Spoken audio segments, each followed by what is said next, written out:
everyone, and welcome back to Next Rung Radio Podcast, where we help you step into your power one rung at a time. Today's guest is a world-class guitarist and storyteller whose journey blends precision, passion, and purpose. From touring with the legendary band America to sharing stages with icons like Chicago and the Beach Boys. His path is proof that mastery meets meaning when you stay faithful to your craft. So help me welcome to the show my friend Bill Worrell. What's going on, dude? Not much, man. Happy to be here. Man, I'm so excited to have you here. Your talent, like I said, just blows me away, man. Because I know that you started on some of the biggest stages in the world. That's incredible. I was very lucky. Yes, you were. I mean, how do you do that? So let's go with this. Your journey starts with belief and imagination. So this is what I want you to tell everybody that's listening. How did imagination fuel the early pursuit of music and your creativity? Oh man, that's a deep question. Well, so my dad is a musician. I guess you would call me a second generation musician. Mm-hmm. He was playing guitar with Natalie Cole in the 80s, Yeah. But then he got off the road with her, and he kind of transitioned into live sound, so mixing the live sound. And it was for everyone from, Bread to Sheena Easton to Pat Benatar, Fleetwood Mac, Dave Mason, all these 70s classic rock, 70s and 80s. My time, man, my era. Yeah. I love all those people. And those people were always around the house. They come over, and so I just kind of see that. And it was really Pat Benatar when I was a kid. Because her husband is Neil Giraldo, who's her guitar player, producer, husband, and that's what really fired up my imagination probably the most. Really? I mean, it maybe just hit me at the right time, at 10 or 11 years old. Yeah. But she's very family friendly, so. She told my dad, "Hey, bring Billy." I was Billy at the time. Yeah. Bring Billy out on the road with you. It was a summer tour, and I think in '96 it was with Steve Miller. Yeah. It was a co-bill with Steve Miller, and then the next year I got to go out as well with Styx. So wow. I think just I always got music because I heard it a lot, but seeing them on stage and especially that dynamic of husband and wife on stage, I thought that was really cool too. That is cool. So, but I think being immersed in it was what really fired up my imagination originally. Yeah. So at 10 years old, when you're traveling or touring with these icons, what I mean, to you, it's probably just everyday stuff. Like you said, they come into your house every day and there's no big deal. Yeah, I mean, there's a certain amount of that. It's just sort of, oh yeah, this is life, whatever. But it was still pretty inspiring too. And certainly as I got older, I think I appreciated it even more and realized wow, no, I was hanging out with Styx and those guys. Yeah. That's just wild to me now. So yeah, the look back just shows it all to you, right? What they say, hindsight's 20/20. So now then, to say that you as a young man being trained by, being mentored by these people, that's got to be incredible. It was incredible, but I will admit too that I, at a certain point in life, maybe those teenage years, which are always rough, had a certain bit of entitlement. I felt like, hey, I'm part of this. I deserve to be the next generation of that. And I sort of expected that. Well, you graduate high school and graduate college. It's more humbling, and you don't become a rock star all of a sudden, and That's it's right. you get very humbled by that. Yeah. They call that reality, right? Yeah, exactly. Well, and realizing, you can't just, of course, expect it, but you got to be aware of the times too. And granted, I mean, when I was coming of age, it was when the industry was kind of taking a dive. Napster was coming in, and right. All the monetization of the industry was just going down the tubes, and so it was just very much of a turbulent time in the industry. Yeah. So how do you deal with that now? I mean, it's been what, 25 years or 20 years since that started changing. What do you do with that? With the industry? Well, I think it's important for any musician of any age, if they're trying to be involved in it, is to really open their eyes to what's going on. What are the opportunities right now? And I admit, there's not as many, I think, and or it's very saturated.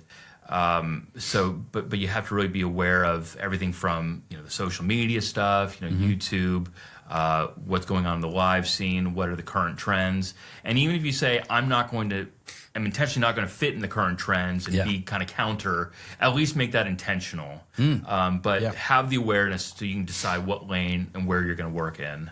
So I heard this a lot about social media and trends. That they change pretty regular. So how do you keep up with that? Man, that's hard for me. And, my buddy Jamie, who's my bass player, Jamie Lewis, he's much better at social media than I am. Yeah. But I will say one of the areas that I've had some success in is YouTube. Aside from some of the bands you mentioned, I've been fortunate enough to work with. But I've had a growing YouTube presence. And I think it makes sense. I mean, maybe I'm an older soul or something, but I just like a little bit longer form content, whether that's a lesson or it's just talking, kind of like we are now, as opposed to just that 3-second sound bite. Like, not that I can't do that, and not that I experiment with it, but like my friend Jamie is so much better at that than I am. Yeah. Well, social media is where it's at. I don't know, man, but I do know this that from jazz to rock to classical, I mean, your versatility is just. I mean, it's amazing to me that it's just incredible. Mind-blowing, if you want to say it that way. Well, you do it long enough, you It just becomes second nature. Yeah. So how has trusting your intuition, strengthening your will, helped you stay authentic across so many styles and transitions of music? How did you do that? Boy, that's a great question. I mean, I suppose I'm probably stubborn as a mule at some point. Yeah, there you go. I love it. It's just that core stubbornness, you know, which my wife hates about me. But, it's also served me well in the industry, I suppose. It does. I mean, I've always been inspired by a lot of music. I mean, like I mentioned Pat Benatar. So rock and roll was just kind of ingrained from a young age. Yeah. But in high school, I got involved in the jazz band. So that just broadened my horizon so much with just the craft of jazz. It's completely different than rock. Yeah. Which led, to things like, we with America, we toured with bands like Chicago, and they got that blend of pop and jazz and everything. So I immediately understood it, and thankfully I did because, a few years later, Keith Howland, like the longtime guitarist, tapped me to be his understudy, which is a huge honor for them. So, and then in college I was studying classical guitar, and that really came about because I didn't really have an option. My family felt that I shouldn't go into massive debt to go to somewhere like a Berkeley or a Musicians Institute, even though that would have been probably more in my lane, genre-wise. But I went to a community college first and then transferred to a state college later, and all I could study in that was classical guitar. But man, the precision you learn with studying classical music, the detail, the space in between the notes it's hard to. Not that you can't learn it in other genres, but classical is definitely great for developing that. That's amazing. So tell me a little bit about the space in between the notes, because I don't really know, and I know a lot of people listening do know, but a lot of people listening don't know. So what is it? Expand on that just a touch. Yeah. Oh boy, how do I describe that? It's almost, and they say that I guess it's part of the craft where people, I think a lot of young guitarists will try to play the fast stuff, and really shred and everything. But it's almost those stops that define like the setup. And the best way I could maybe illustrate that is on the song "Hotel California" by the Eagles. Yeah. And people may not consciously necessarily know this, but in that solo section, right before it goes into the dee doo doo dee doo doo dee doo doo dee doo doo dee doo doo, the famous guitar solo stuff. Oh yeah.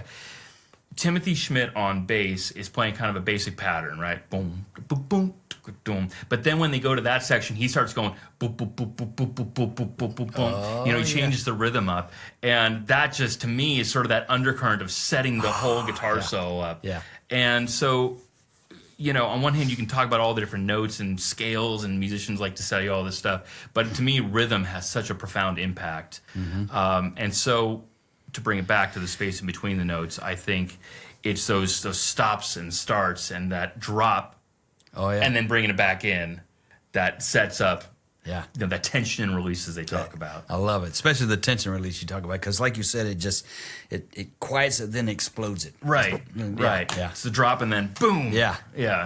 I don't know if I'm explaining that very well, but that's well, it gave me chills, man. So, hey, that's good enough. I love that. The people we have on here that has so much talent, like you guys, man, just blow me away. I just so excited to be that and to hear the stories that people tell, because that's what we want to do. We want to tell the stories of, like you said, how you got into the business, how you worked with classical music. This is what it means, and then some issues that happened in your life or some things that came about in your life, you know, because thousands of people listening here and everybody wants to be somewhere where you are, you know.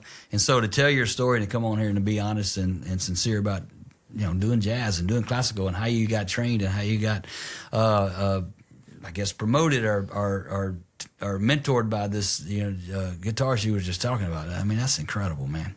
That's incredible. I'm standing on the shoulders of giants. There you go. Well, you know, like I just said, you played with legends and you created your own sound also. So tell us this, what lesson or memories from those experiences that you had shaped your reasoning about success and your artistry today? Because we just gave a whole lot of sitting on the shoulders of giants. What is that? What is that? Yeah. Boy, there's a couple of directions I can go with that. One of the things is I got out of college and I started working with America, first as their guitar tech. You know, it was interesting because my dad was doing sound for them, and he actually didn't want me to tour with them. Really? Because he said, you know, you just graduated with your performance degree. You know, you need to be a performer. You know, you don't want to end up a guitar tech. But of course I wanted to get on the road and, you know, get out there. And so I was like, nope, I'm doing this. And it was only supposed to be for a couple of months. And, you know, 2 months turns into 4 months, turns into 6 months. And next thing I know, I'm having a conversation with them saying, you know, Pete, our longtime guitar tech, isn't coming back. The job's yours if you want it. Wow. Which of course led to being able to sub in on lead guitar and then eventually becoming the lead guitarist. Where was I going with that? Tell me the question again, and I'll get back on track. Well, we was just talking about the memories and experiences that you've had, you know, that shaped your reasoning and success and ability. Yeah, that's right. So the thing about America, though, is, you know, they are what you might call a legacy band. And so they weren't necessarily doing the social media stuff at the time. Right. And so I think I kind of fell into a pattern with them of just being able to be on stage and show up at the gig and, hey, magically there's all these people there. Yeah, right? yeah. Well, when I kind of left the group to go set out on my own, I thought, oh, yeah, people are just going to magically show up at the venues, right? You know, well, obviously, no, that's not how it works. Not quite. Right. So, and I decided at the time to go ahead and go to Berklee College of Music online to get my music business degree because I felt like I needed to understand what's, you know, how this whole thing works. I mean, I obviously knew a lot of what was going on with streaming and kind of the changes in the industry, but I really wanted to dig in deep so that I could understand that, work within that paradigm, and you know, try to make a career for myself. Absolutely. So yeah, studying all the tools that we have out there, and you don't have to go to Berklee College of Music to understand it. I mean, you know, I think a lot of young people now inherently know Instagram or know YouTube, but still, you know, really understanding the industry and really digging into some of the details. To learn how what you do as a musician fits into the current paradigm, but also how can you help break out of this? Because it can only go up from here as far as I'm concerned, you know. So maybe these young guys can help, you know. Yeah. And so that's where I think where my head is at is really, you know, how do I work within what we got and how do we improve this? So going to the School of Music, what was the biggest aha that you found? Because I mean, you're playing with legends, you know, stadium's full, and every night you travel, there's people everywhere, and then all of a sudden, there's a different story about the business part of it. What was the biggest aha for you on that? On the business side? Yeah, that versus this, what you were doing, now you're in business. Yeah.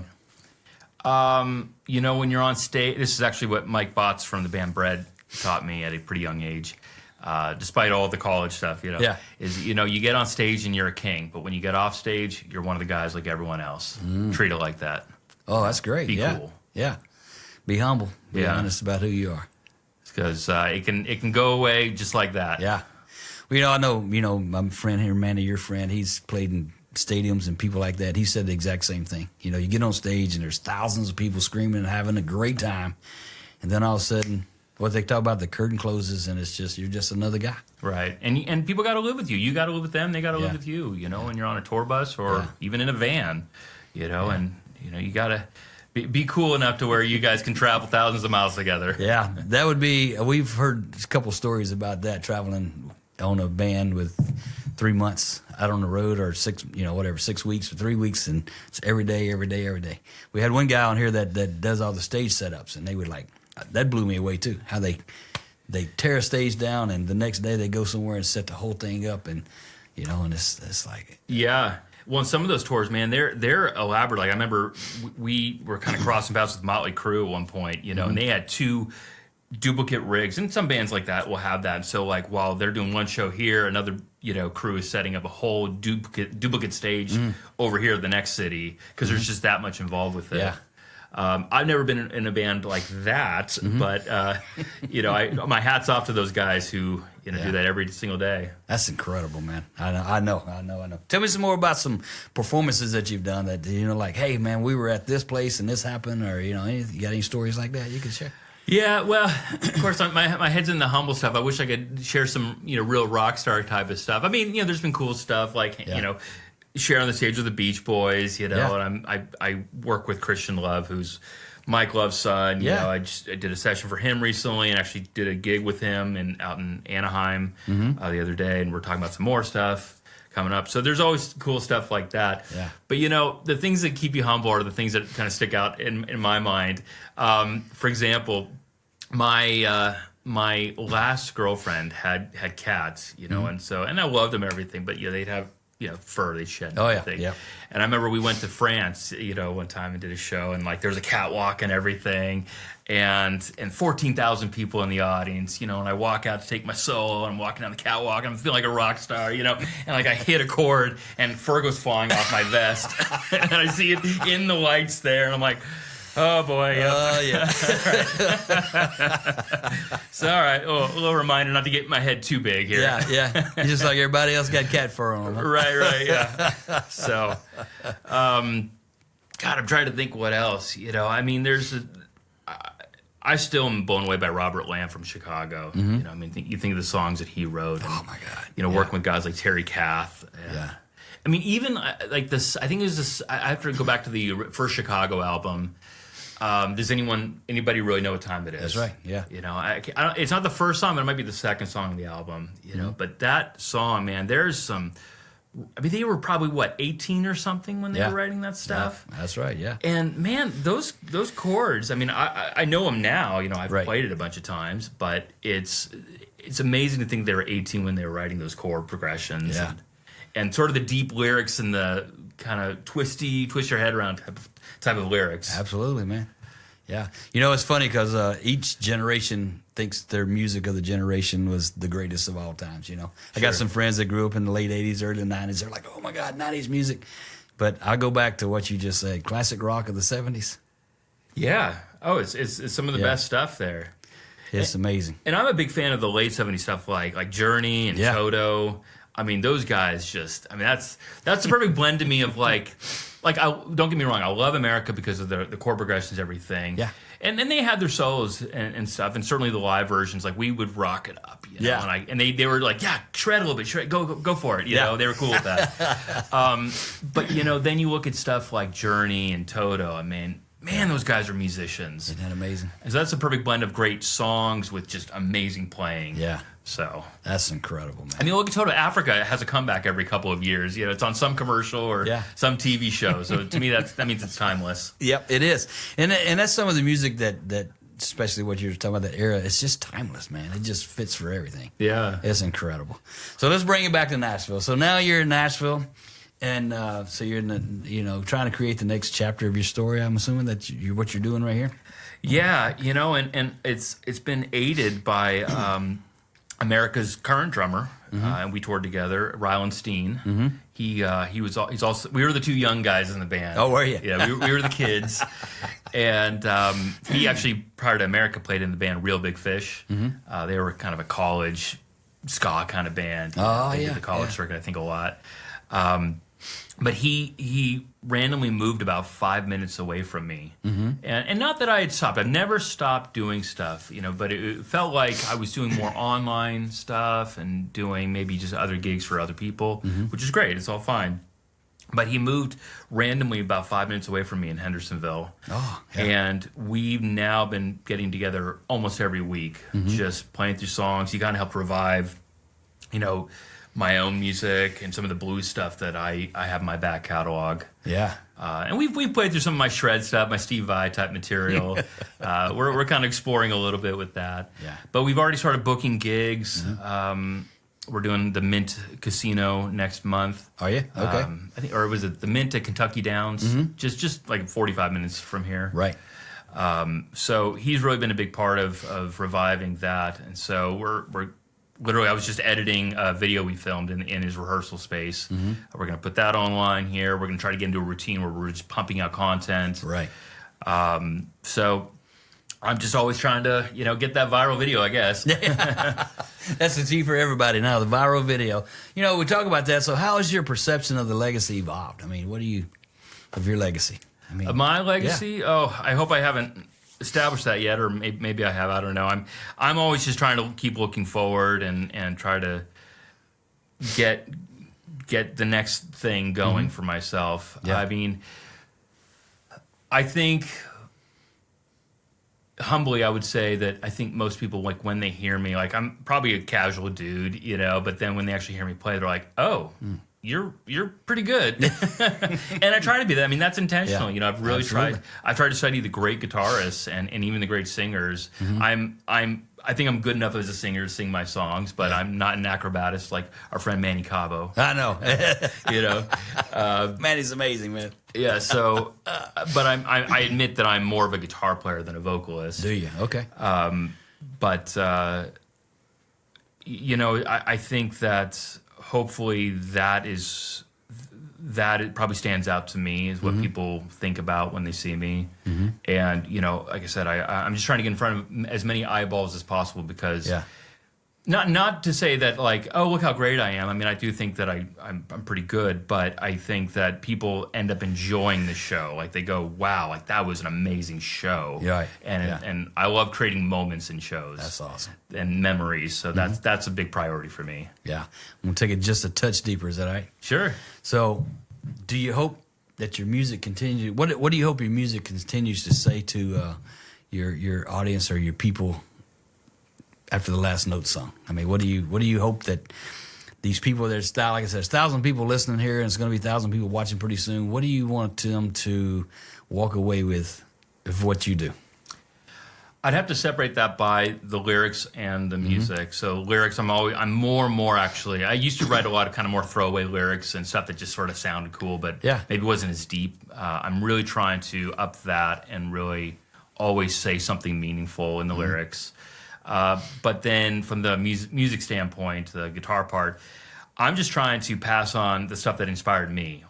I love music that has imagination. Oh, man, that's great. And that's, I think, probably what I'm trying to transfer over from a guitar player standpoint. So when you playing, I notice the vibration and energy that's coming from your playing. What do you like? You create the imagination. What do you think that does for the audience or your people listening to you? Well, I always love the showboat stuff. I mean, some people think that it's too much, but I don't know. But I love the, I don't know. Are we filming right now? Yeah. Or is it all audio? Oh, it's filming? Okay. No, it's film. Yeah. All right. So you do the tapping and the reverse hand stuff, or I'll do the, do this kind of thing, quick over-under type of guitar playing. Yeah. So, I just love, and I'll play behind my head, do the Jimi Hendrix thing. I'll play with my teeth. No way. Yeah. So, I just always try to grab those types of moments. Yeah. So that zeroes in, brings everybody back to the focus of the music and the instruments. I think so. Yeah, that's cool. Yeah. It's fun anyway. I know you brought your guitar, so you're going to play for us. But before we do that, we have a signature question that we try to ask, everybody to see, because we get such a wider range of answers and what they say. So, what is one habit that would shift your entire life if you truly committed to it? Is this a habit that I've done or that I wish I had done? Well, it's probably wish you had done, but it's a habit that you have done. I mean, I know the guitar, the musical part is one of it, but if maybe elaborate on that a little more. What is one habit that would have shifted your entire life if you truly focused on it or truly committed to it? Boy, that is tough. Well, the easy answer is building in practice every day. Regardless of what's going on, even if you get 15 minutes, 20 minutes of practice every day, that's better than nothing. Yeah. Whether you're a singer whether you're a guitarist, whether you're a drummer, or whatever. It's so easy for us to say, "Oh, life's taken over," blah blah blah, and it does. I Absolutely know it as well as anyone else. But 15 minutes is 15 minutes. That's right. And it'll fire up your imagination, and you'll be thinking about it even beyond the 15 minutes. That's right. Yeah. So 15 minutes a day. What is that? 30 hours, about 3 hours a week. Yeah. I mean, hey, if you can do more, if you can do an hour, great. Yeah. And a lot of people will do it first thing in the morning, so they know that it's going to get done if I do that. Yeah. But even the short time periods, yeah. Well, let's get back to it. You brought your guitar, so tell us what you're going to do. We're going to tell the people what we're going to sing. It was really tempting to do one of my new songs, but I felt given the show and the fact that we've got Mr. Manny Cabo here, I wanted to do this song. So, okay, quick story about let's do it. Yeah. So I was wrapping up the production on this when I had first met Manny, and we were going to release a single, I want to say the next day. Maybe it was a couple of days, but the next day. But Manny came over to my house, and he was listening. I was asking for his feedback. He's like, "Man, this is great, but I got to be honest. This sounds like Bill, the session musician, singing.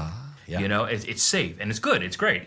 But it's safe. I want to hear you branch out and pull some of those phrases out, and and we started singing through a couple of those. And so I called up our buddy Mark Thomas, who's an engineer in town, and said, "Mark, I got to come over right now and retract some of these vocal parts. Can you do it?" He's like, "Well, I've got Mark. I need to do this." You don't understand, Mark.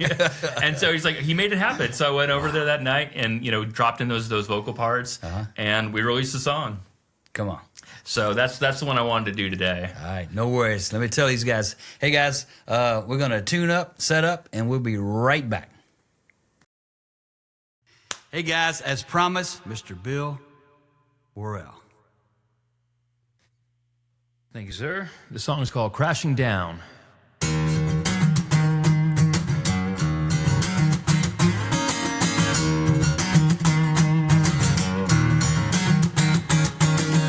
Living through the years, when it turns to 4, our seasons fly in the blink of an eye, and you can't catch up at all. Lost in my mind, wasting too much time, making sense of what went wrong and taking back what's mine. But when nothing's coming easy, can you stand your ground? And will you hit the bottom when it all crashes down?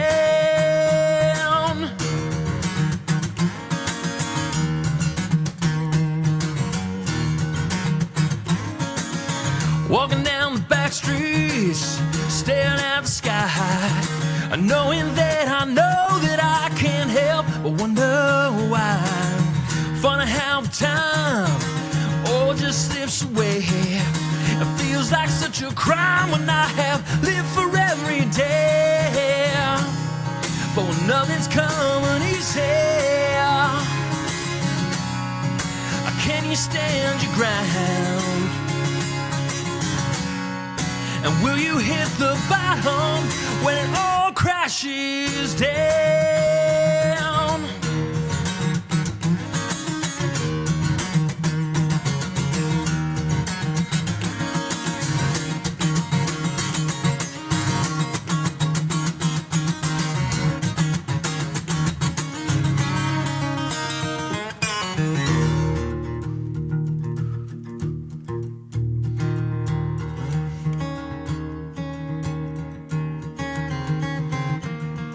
Overcoming fear, finding faith again.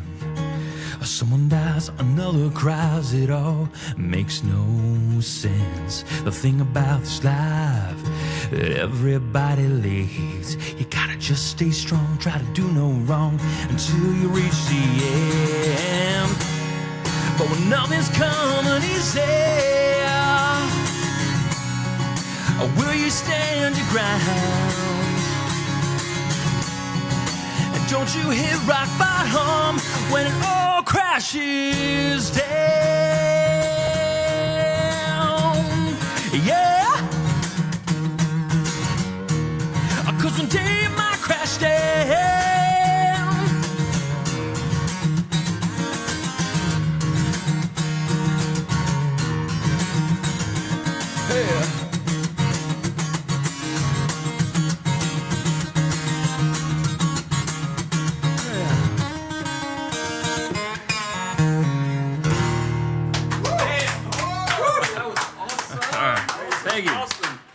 Hey, tell them where we can find that song at, the name of it, and how to follow you or be who you are. Yeah, the song's called Crashing Down, and it's on Spotify, Apple Music, Amazon Music, all the music platforms. All right. Anyway, too, you got a web page or anything you want to talk about? Or Yep, BillWorrellOfficial.com. BillWorrellOfficial.com, man. Thank you so much, Thank dude. you. That was amazing.